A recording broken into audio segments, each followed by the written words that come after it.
آمن الرسول بما أنزل إليه من ربه والمؤمنون كل آمن بالله وملائكته وكتبه ورسله لا نفرق بين أحد من رسله وقالوا سمعنا وأطعنا غفرانك ربنا وإليك المصير. لا يكلف الله نفسا إلا وسعها لها ما كسبت وعليها ما اكتسبت ربنا لا تؤاخذنا إن نسينا أو أخطأنا ربنا ولا تحمل علينا إصرا كما حملته على الذين من قبلنا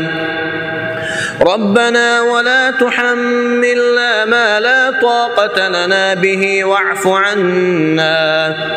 واغفر لنا وارحمنا أنت مولانا فانصرنا على القوم الكافرين.